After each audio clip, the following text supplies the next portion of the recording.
সমাজে এত অপরাধ, কেন আমাদের অপরাধের তাৎক্ষণিক বিচার হয় না? বছরের পর বছর অপরাধ। রাজধানীর পল্লবী এলাকায় ৭ বছরের শিশু রামিসা আক্তারকে ধর্ষণের পর হত্যার ঘটনায় জড়িতদের দৃষ্টান্তমূলক শাস্তি এবং শিশুদের নিরাপত্তা নিশ্চিতের দাবিতে নোয়াখালীতে মানববন্ধন ও প্রতিবাদ সমাবেশ অনুষ্ঠিত হয়েছে। বৃহস্পতিবার ২১ মে দুপুরে জেলা প্রশাসকের কার্যালয়ের সামনে সর্বস্তরের জনগণের ব্যানারে এ কর্মসূচি পালন করা হয়। সমাবেশে বক্তব্য রাখেন নারী অধিকার জোটের সভাপতি লায়লা পারভীন, নারী নেত্রী বিবি মরিয়ম, উন্নয়ন কর্মী ফারজানা তিথি, ব্যবসায়ী সুমন নূর, অমিত পাল সহ আরও অনেকে। বক্তারা বলেন, আপনি কি পারবেন আপনার শিশু খণ্ড খণ্ড লাশ নিজ চোখে দেখে সহ্য করতে? কেন আপনারা পারেন না বিচার করতে? কেন আপনারা পারেন না এই দুষ্কৃতিকারী, এই শয়তান, এই অপরাধীকে, এই বেয়াদবকে সাথে সাথে ফাঁসির মঞ্চে প্রকাশ্যে ঝুলাতে? কেন পারেন? আপনারা তো মেজরিটি পেয়েছেন, আইন পরিবর্তন করুন, আমাদের শিশুদের নিরাপত্তা নিশ্চিত করুন। কেন আমাদের সমাজে এত অপরাধ, কেন আমাদের অপরাধের তাৎক্ষণিক বিচার হয় না? বছরের পর বছর অপরাধ, বিচার চলতেই থাকে। কেউ আপোষে চলে যায়, কেউ ছাড়া পেয়ে যায়, ধর্ষণকারী হত্যাকারী জামিনে বের হয়ে আসে। এটা কি ধরনের আমাদের দেশে বিচার, কি ধরনের আইন? কেন সেই আইন পরিবর্তন হবে না? কেন সে জামিন পাবে? সে জামিন পেয়ে মুখ ফুলিয়ে আরো অনেক অন্যায় অপরাধ করতে থাকে, হুমকি থামকি দিয়ে আপোষ করে নেয়। একটা সময় তার সাজা হয়, সে বেরিয়ে যায়, সে বিদেশ চলে যায়, কত কিছু করে, আমরা তো এগুলোর খবর রাখি না।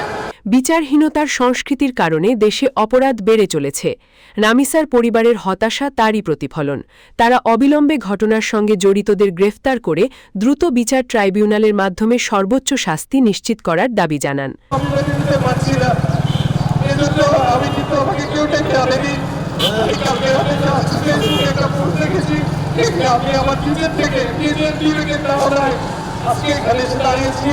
আমি সকলের কাছে অনুরোধ করবো, প্রশাসনের কাছে অনুরোধ করবো, দল মত নির্বিশেষে এখানে কাউকে চিন্তা করা যাবে না, কাউকে বিচার করা যাবে না।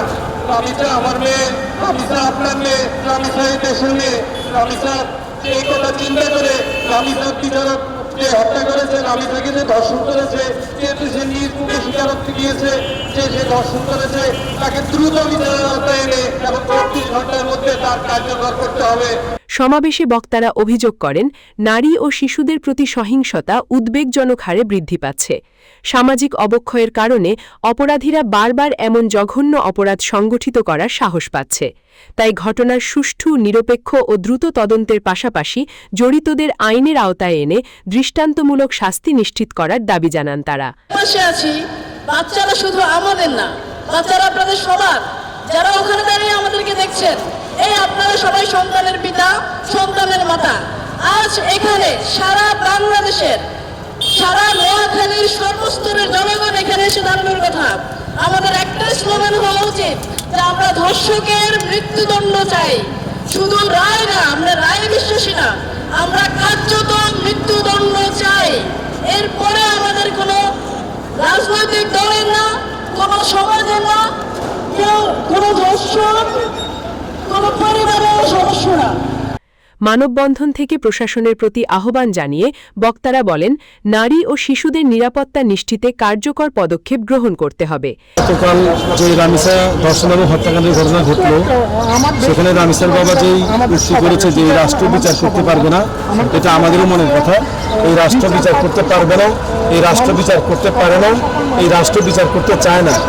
এই রাষ্ট্র যে এই অপরাধ হয়ে গেছে, এটা সূত্র ধরেই সমাজে অপরাধ কর্মকাণ্ড বেড়েই চলেছে এবং আমরা আইন শৃঙ্খলা বাহিনীকে আগের মতো কার্যকর দেখি না। আগেও খুব যে কার্যকর ছিল তা না, কিন্তু তাদের কার্যকারিতা আমরা দেখতে চাই যে তারা প্রত্যেকটা অপরাধের সঠিক তদন্ত করে অপরাধের শাস্তি নিশ্চিত করবে। একই সঙ্গে সমাজের প্রতিটি স্তরে সচেতনতা বৃদ্ধি, নৈতিক শিক্ষা এবং আইনের কঠোর প্রয়োগ এখন সময়ের দাবি।